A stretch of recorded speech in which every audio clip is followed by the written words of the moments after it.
welcome to Shadow of Truth, and today is Tuesday, October the 6th, 2015, and your hosts are Dave Kranzler and Rory Hall, and we are honored and have the great pleasure of welcoming back Mr. John Titus of Best Evidence. How you doing today, John? I'm good, Rory. How are you guys? You there, Dave? I'm doing well. None the worse for wear. Well, that's good. Well, John, we wanted to dive into your last video that you did, which was titled Fed Audit Shocker, that came from Planet Klepto, which was just a brilliant piece. And you picked apart the FOMC meeting notes from 2009, and it was right after the financial crisis, which we are still dealing with. And I wanted to start out with a piece that you had put into the video where Ben Bernanke is talking. And he says, importantly, the management of the Federal Reserve's balance sheet and the conduct of monetary policy in the future will be made easier by the recent congressional action to give the Fed authority to pay interest on bank reserves. Because banks should be unwilling to lend reserves at a rate lower than what they can receive from the Fed, the interest rate the Fed pays on bank reserves should help to set a floor on the overnight interest rate.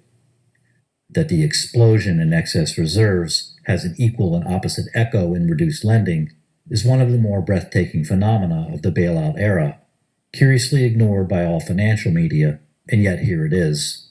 From 1984 until late 2008, the Federal Reserve didn't pay interest on excess reserves, and banks didn't hold any. Over that same period, the lending gap, deposits minus loans, likewise hovered around zero. But the day the Fed stepped into the shoes of Main Street borrowers by paying interest to the banks, excess reserves skyrocketed, hitting $2.49 trillion by May of 2015. The lending gap followed suit in perfect tandem, hitting $2.48 trillion the same month. In theory, this wasn't supposed to happen, at least not for this long. The Fed said its rash of post-crisis programs, such as interest payments on excess reserves, were only temporary fixes needed to help the alleged recovery. As we consider new programs or the expansion of old ones, the Federal Reserve will carefully weigh the implications for our exit strategy. And we will take all necessary actions to ensure that the unwinding of our programs is accomplished in a smooth and timely way. That was 2009, and yet banks should be unwilling to lend reserves at a rate lower than what they can receive from the Fed. And if I understand correctly, the reserves that he's referring to are the deposits from their customers. The interest rate that he's talking about would be coming from the taxpayers via the U.S. Treasury and then through the Federal Reserve System. The private banks receive a better investment on their savings. The private banking cabal has trillions in savings in the savings accounts held at the Federal Reserve than if they were to make, say, a home loan or an auto loan or another type of loan. Is that correct? I mean, am I understanding that properly? That's mostly correct. Okay. Let me just sort of start from not scratch, but sort of take it from the top with that Bernanke speech. Okay. What has happened with the Federal Reserve is that since October 1st of 2008, the Fed has been paying interest on excess reserves. Before October 1st, 2008, the Fed paid zero on excess reserves. Okay. So where are these excess reserves coming from, and what are they? Okay. Required reserves is money that the banks, the commercial banks, as you call them, the customers of the Fed, required reserves is money that the banks are required to hold with the Fed to back up deposits. Excess reserves is any money over and above the required minimum. Okay? Okay. So you with me so far? Yep. Okay.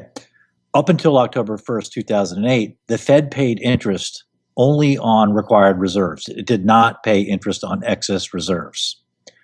Beginning in October of 2008, the Fed also began to pay interest on excess reserves. As a consequence of that, banks began to build up their excess reserves with the Fed. Now, the interest rate was small. I think it's 0.25%, but it's not zero. And keep in mind that the Fed is a very safe place to park money. It has the printing press, so parking money with the Fed, you're always going to get your money back. Okay? Yep. So what happened is, as soon as the Fed started paying money on excess reserves went from essentially zero to $2.5 trillion, which is where excess reserves sit today. And that's about 94% of total reserves. Now, you asked, where did the banks get that money? That's an excellent question. The whole scheme here, remember, the banks had to be bailed out in 2008. Correct. They got $700 billion of TARP money. They got zero interest rate loans from the Fed. They got money from the FDIC. They had trillions coming from multiple different spigots. So where did the banks get the money?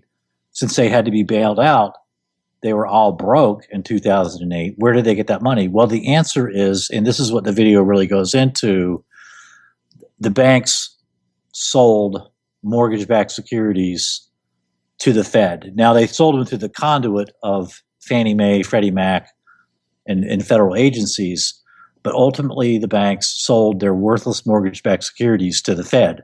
Remember, when Paulson came to Congress in September of 2008 saying, we got to have $700 billion, we got to have $700 billion, the sky is falling. And Congress is like, well, what the hell? What do you need $700 billion for? And he said, well, you've got to buy our mortgage-backed securities. That's what he was talking about, because by that time, by September and October of 2008, everybody had figured out that the mortgage-backed securities that the banks had cobbled together or put together were worth zero. They were worthless because in most cases, those mortgage-backed securities are not backed by any mortgages at all. The trusts failed to include the promissory notes. The mortgage-backed securities aren't backed by any mortgages. They're worth zero. In July of 2008, Merrill Lynch had a fire sale of its own mortgage-backed securities. Presumably Merrill, which was in a lot of trouble, it eventually got swept into Bank of America. Presumably Merrill was selling the very best of its mortgage-backed securities in July of 2008, and Merrill Lynch only got 5.4 cents on the dollar. That's how bad it was. And it went downhill from there.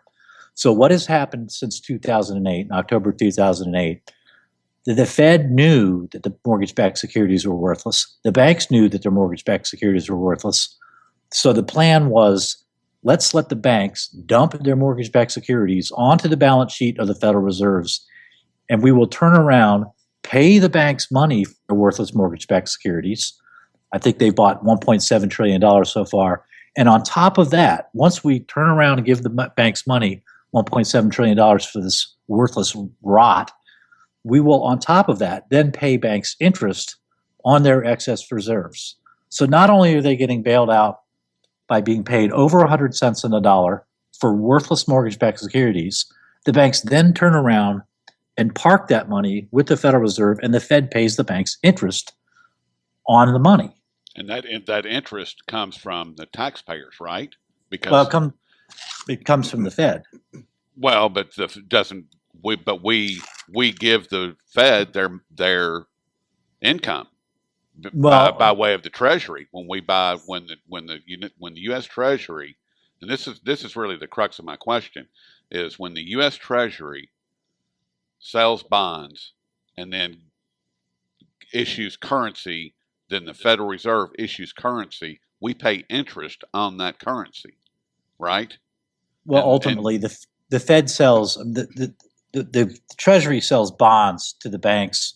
The banks in turn sell them to the Federal Reserve, and that's really the other big part of the balance sheet that's really ramped up. Is if you look at the balance sheet, there's an enormous component. I think it's about $2 trillion of U.S. Treasuries.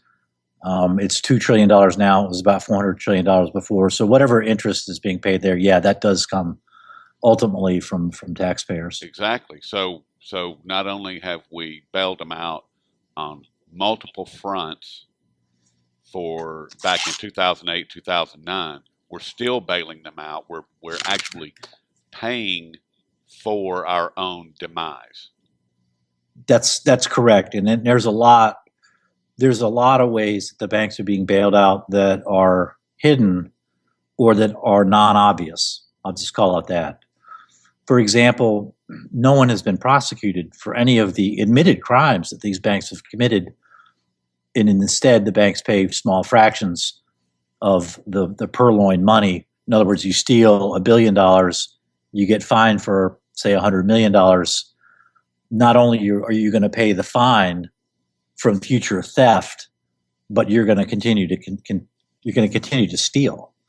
So that's one of many. That's another bailout. Yet another bailout is if you look at the OCC derivatives report, comes out quarterly. You will notice that Goldman Sachs and Morgan Stanley are in that report. What are they doing there? They weren't there before the bailouts.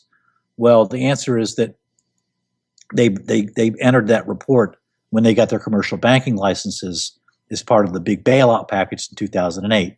And neither Morgan Stanley nor Goldman Sachs has relinquished their banking license. But why do they need banking licenses? No one I know banks with Goldman Sachs.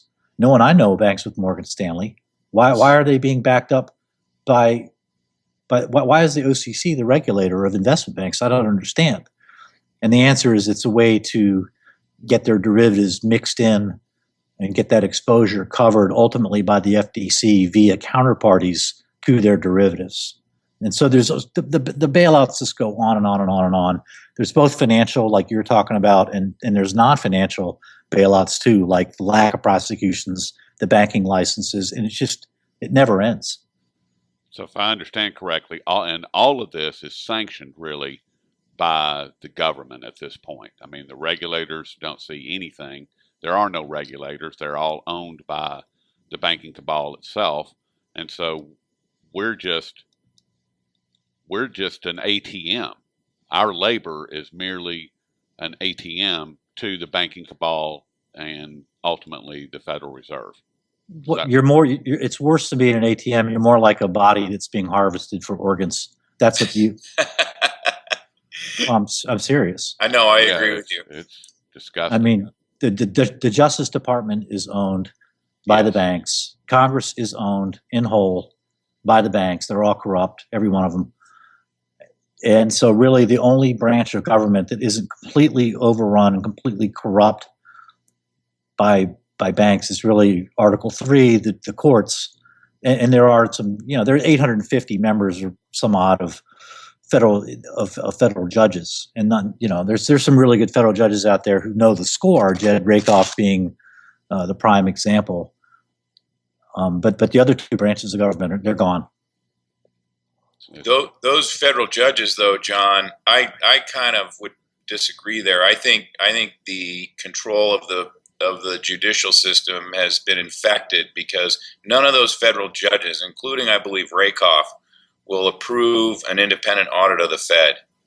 Well, he doesn't have jurisdiction. Well, there's been lawsuits though that have been brought through the court system that with the intent of getting up to the Supreme Court, and I think Rakoff had reviewed one at one point. I'd have to review the GATA archive. Well, okay, let me. I'll give you two examples of cases that clearly the judges are working on behalf of the people. You mentioned an audit. There was a case brought by Mark Pittman of Bloomberg back in 2009, and he sued the Fed and said, "Hey, you guys aren't responding to my Freedom of Information Act requests. Give me the information." The Fed said no. He took it on, came up in federal district court. The chief judge of the Southern District of New York, Chief Judge Loretta Preska, ruled against the Fed and said, turn over the information. And that's why we know a lot, for example, about who got the money in the commercial paper funding facility. The CPFF was another Fed bailout that was orchestrated to shovel money to commercial banks. And Bernanke wouldn't tell Congress. Bernanke refused to tell Congress who got the money. And Mark Pittman and Bloomberg won that lawsuit in front of Judge Preska in the Southern District of New York. The case went up to the Second Circuit Court of Appeals, again in New York.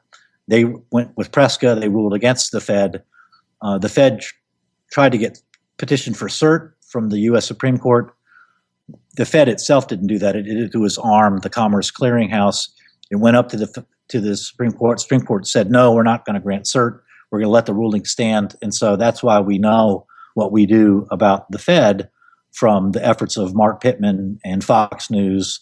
Point is that judges have ruled against the Fed, and judges will continue to rule against the Fed. And that's one of the reasons I think you see the expansion of power in the executive branch, because the more the executive branch, the bigger its power is. It's like a pie.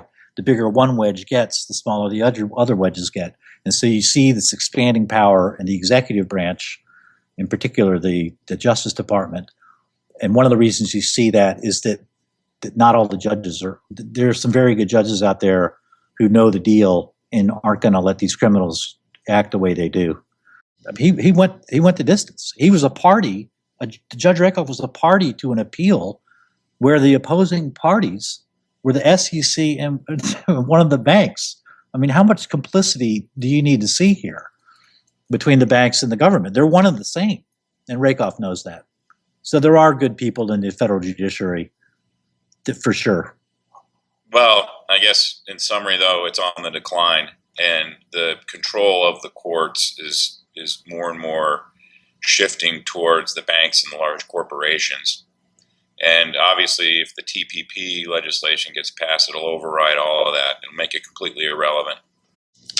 I guess I just wanted to back up a second about and reverse gears a little bit and go back to that FDIC thing.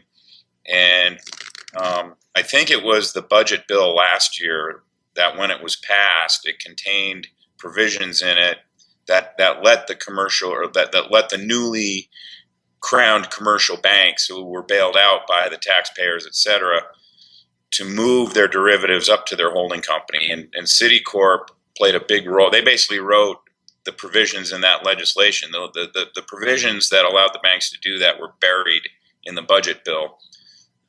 So it was guaranteed to get passed because they needed to pass the budget bill. I think it was the budget bill. It was one of those major pieces of legislation where this didn't belong in there, but it was attached to it by Citicorp, and it ended up passing. And not coincidentally, just after that legislation passed is when Citicorp started showing up as a big issuer and holder of over-the-counter precious metals, especially silver derivatives.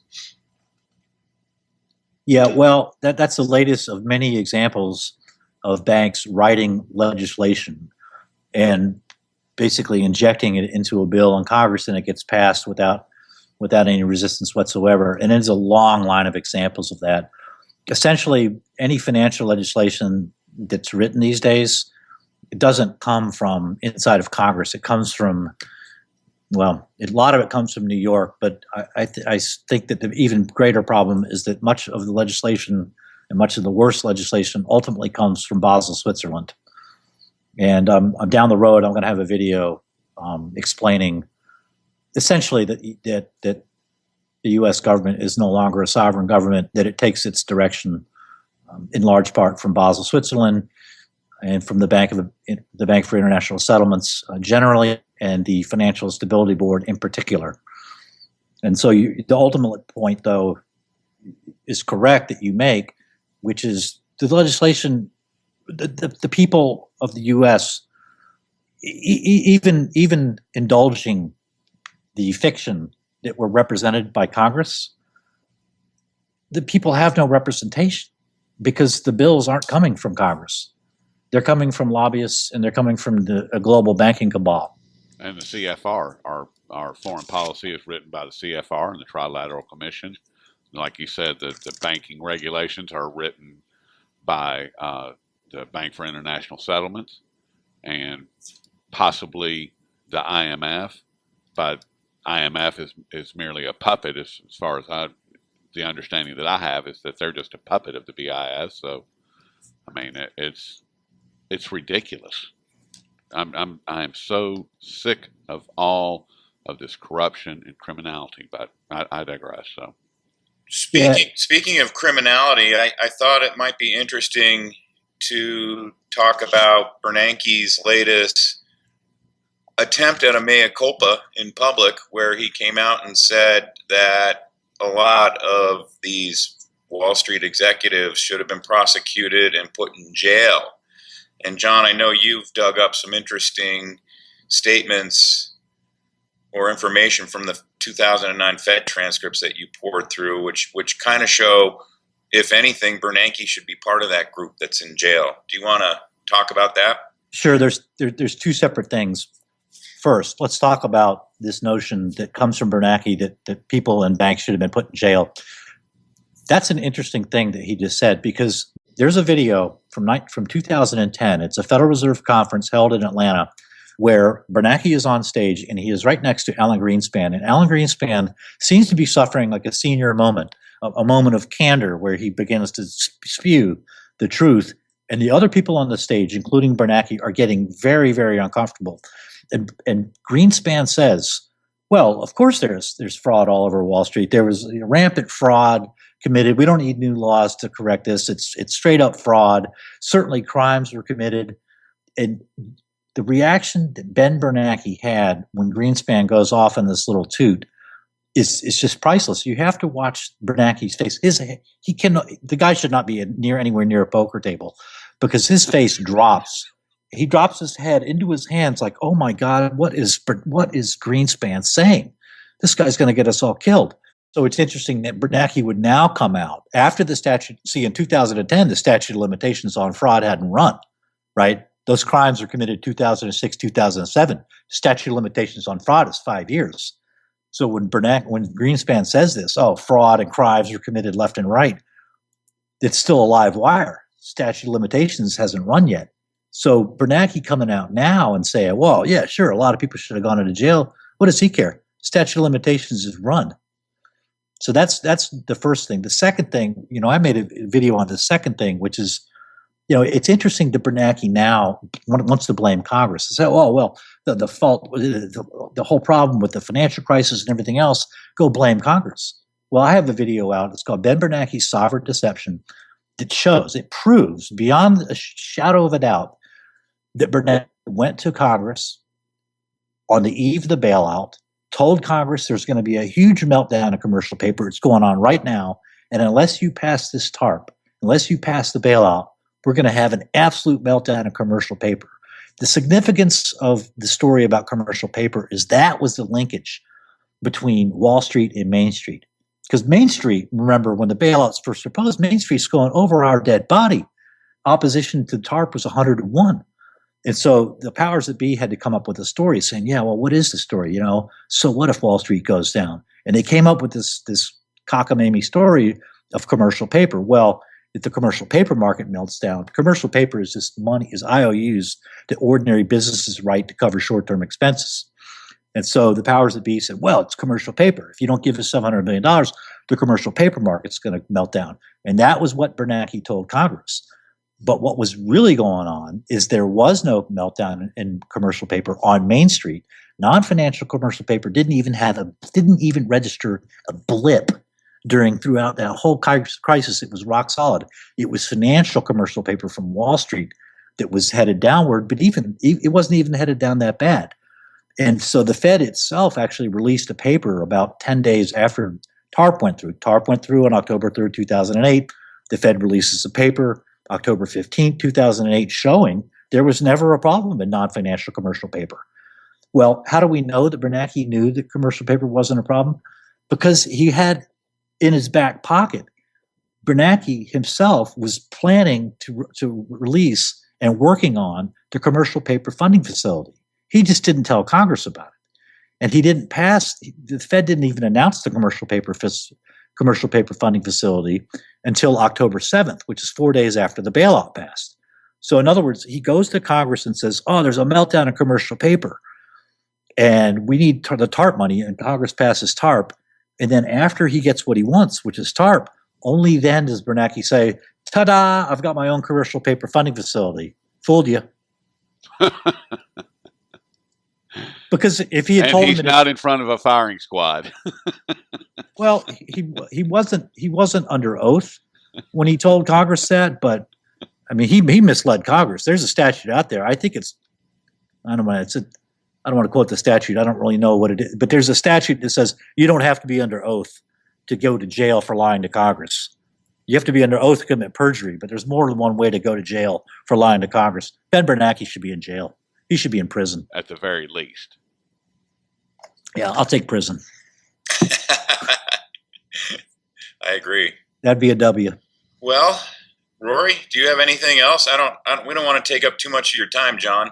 That's what I had. I mean, I wanted to clarify on the taxes and that we're still paying for this this our own demise, basically. I mean, and John, that's what you point out every time that you create something, that you dig into this. You just show how we, the people, are just getting screwed left and right, and that we basically don't stand a chance at this point. I mean, if you Let me go ahead. let me tell you. Let me tell your viewers this, just about how bad the economy is now. Because Dave, you know, you and I have worked on this together. I keep my own spreadsheets of data. One of the things I track is the labor force participation rate. And the labor force participation rate is a simple equation. It is the number of people in the labor force divided by the number of working age people. That's it, right? So it's a really hard piece of data, the labor force participation rate. It's really hard to fudge because the population as a whole keeps growing. And if you screw with it, people are going to know you're screwing with the data. Population increases at a given rate. So since the bailouts, since September of 2008, the working age population has grown by 17 million people. Okay? The workforce, the labor force, which is people who are working or looking for work. So you don't even need a job to be in the labor force. You just need to be looking for work. The labor force has only grown by 2.1 million people. So what that means is in the last 7 years, the percentage of people who are entering their working age years, the percentage of those people who are entering the labor force, working and looking for work, it's only 12.6%. That's 1 in 8. How long do you think that can go on? I mean, we're already a third of the way through a generation. A third of a generation, you've got a 12.5% labor force participation rate? That ain't going to last, folks. Sorry. That's a pretty eye-opening statistic right there. It's a staggering statistic. It's not getting better. It's not getting better. It's getting worse. Every employment report, it gets worse. Yep. So there's your recovery. There, you want to call that a recovery? You take 8 people who are entering their working age years, and one of them ends up in the labor force, and the other seven aren't working, and they're not looking for work. That is a disaster. That's a depression, not a recovery. So people need to wake up. I mean, people better get real smart real fast about this, because this is not going to end well. No, that doesn't sound. That's wow. Well, John, I sure hope we can get you back on a lot sooner than we did last time, because hey, no problem. Thanks for having me. Really good. Well, I really appreciate it, and I've done 3 videos. The first 3 were on the Fed. I'm going to turn the turret, so to speak, to the Justice Department next, and I'm working on a good one. I promise you that. That I have no doubt. Take no prisoners. Nope. Well, all right. Well, we've been speaking with John Titus of Best Evidence. And, John, we certainly appreciate all your time this afternoon. Thanks, Rory, and thanks, Dave. And I will send you guys a link to the Bernanke Greenspan video I was talking about. Look forward to seeing again. I remember when I saw it the first time, and the way you described it is 100% accurate. It's crazy.